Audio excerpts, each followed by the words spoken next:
Party నుంచి రాజకీయ పార్టీగా మారి ఆ తర్వాత జాతీయ రాజకీయాల్లో చక్రం తిప్పాలని భావించి అసెంబ్లీ ఎన్నికల్లో బోల్తా కొట్టిన బీఆర్ఎస్ లో అంతర్మదనం మొదలైందా? శాసనసభ ఎన్నికల్లో ఓటమి చెందిన 8 నెలలకు పార్టీ పునర్నిర్మాణంపై ఫోకస్ చేసిందా? ఇతర రాష్ట్రాల్లో ప్రాంతీయ పార్టీల పనితీరును అధ్యయనం చేస్తున్న బీఆర్ఎస్ అధినేత కేసీఆర్ రాష్ట్రంలో బీఆర్ఎస్ ని తిరుగులేని శక్తిగా తీర్చిదిద్దాలని భావిస్తున్నారట. పార్టీ శ్రేణుల్లో మునుపటి ఉద్యమ పంతాన్ని నూరిపోయటంతో పాటు రాజకీయ వ్యూహరచనలో క్షేత్రస్థాయి నుంచే శిక్షణ ఇవ్వాలని నిర్ణయించినట్టు సమాచారం. ఓవరాల్ గా బీఆర్ఎస్ ని పక్కా ప్రాంతీయ పార్టీగా తయారు చేసి ప్రభుత్వంపై పోరాటానికి సిద్ధం చేస్తున్నారంటున్నారు.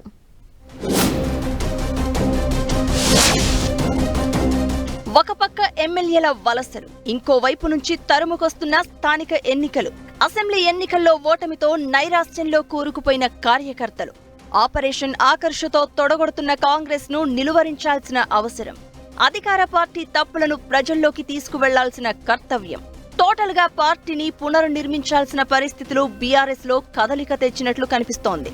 అసెంబ్లీ ఎన్నికల్లో ఓటమి తర్వాత 8 నెలలుగా పార్టీ వ్యవహారాలను పెద్దగా పట్టించుకొని అధినేత కేసీఆర్ ఒక్కసారిగా మార్పు మంత్రం జపిస్తున్నారు. తనను కలిసిన నేతలకు కర్తవ్య బోధ చేస్తూనే మరోవైపు నుంచి పార్టీలో అంతర్గత మార్పులు మొదలుపెట్టారు.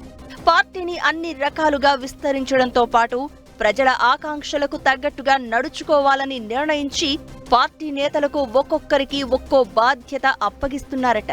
పార్టీ కేంద్ర కార్యాలయం నుంచి ప్రక్షాళన మొదలుపెట్టి తన సమకాలీకుడు, రాష్ట్ర రాజకీయాల్లో అనుభవజ్ఞుడైన రావుల చంద్రశేఖర్ రెడ్డికి కార్యాలయ కార్యదర్శిగా కీలక బాధ్యతలు అప్పగించినట్లు చెప్తున్నారు. ఇక పార్టీలో నెంబర్ 2 లీడర్లు హరీష్ రావుకు ఉత్తర తెలంగాణ వ్యవహారాలను, కేటీఆర్ కు సెంట్రల్ తెలంగాణ పార్టీ అఫైర్స్ కు బాధ్యులుగా చేయాలని నిర్ణయించినట్లు చెప్తున్నారు. మరో సీనియర్ నేత ఎమ్మెల్యే పల్లా రాజేశ్వర్ రెడ్డికి దక్షిణ తెలంగాణ బాధ్యతలు అప్పగించి 3 ప్రాంతాలకు 3 ఇన్ఛార్జీలను నియమించాలని ప్లాన్ చేస్తున్నారు కేసీఆర్.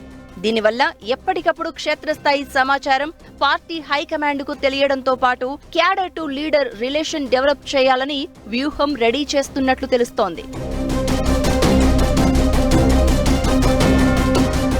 రాష్ట్ర ఆవిర్భావానికి ముందు ఉద్యమ పార్టీగా వ్యవహరించిన బీఆర్ఎస్ 10 ఏళ్లు అధికారంలో ఉండగా పార్టీలో వ్యవస్థాగత నిర్మాణంపై పెద్దగా ఫోకస్ చేయలేదనే అభిప్రాయం ఉంది. దీంతో అసెంబ్లీ ఎన్నికల్లో ఓటమి తర్వాత జిల్లాల్లో ఓటమికి ఎవరిని బాధ్యులను చేయాలో, ఎవరిని నిందించాలో తెలియని అయోమయ పరిస్థితి ఎదుర్కొంది.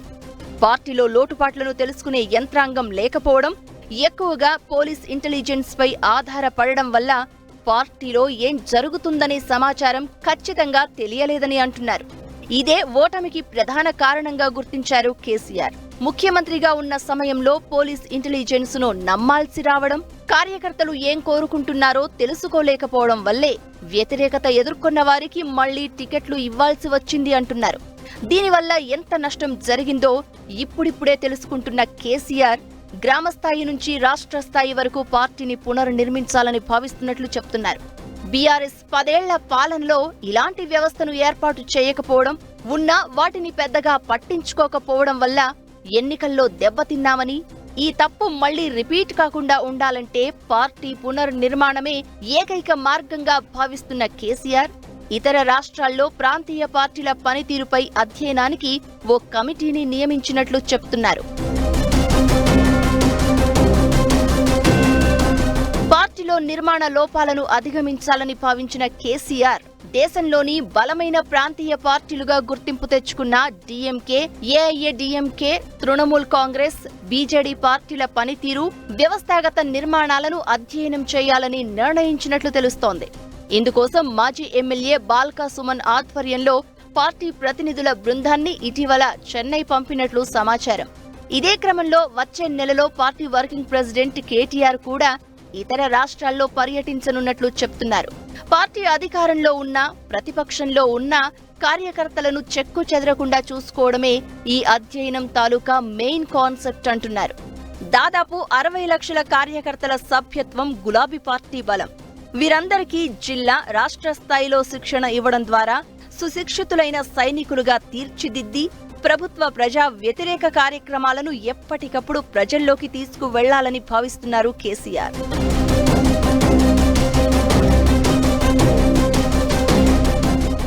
అధినాయకత్వంపై కార్యకర్తల్లో నమ్మకం ఉన్నా ద్వితీయ శ్రేణి నాయకత్వంలో నిలకడలేని విషయాన్ని గమనించిన గులాబీబాస్ కేసీఆర్ అలాంటి వారే పార్టీ వదిలి వెళ్లిపోతున్నట్లు గుర్తించారు. ఈ కారణంగానే ఇకపై సెకండ్ క్యాడర్ను సొంతంగా తయారు చేసుకోవాలని నిర్ణయించారు. ఉద్యమ సమయంలో చురుకుగా వ్యవహరించిన విద్యార్థి నాయకులను ఎమ్మెల్యేలుగా చేస్తే ఇప్పుడు వారంతా పార్టీకి వెన్నుదన్నుగా నిలిచారని, ఈ క్రమంలోనే ఇకపై పార్టీ కార్యకర్తల్లో చురుగ్గా ఉన్నవారిని గుర్తించి ప్రోత్సహించాలని నిర్ణయించినట్లు సమాచారం. అందుకే రాష్ట్రంలో ఒక్కో ప్రాంతానికి ఒక్కో ఇన్ఛార్జిని నియమించి చురుకైన వారిని గుర్తించడం, పార్టీని గ్రామస్థాయి నుంచి బలోపేతంపై దృష్టి పెట్టినట్లు చెప్తున్నారు.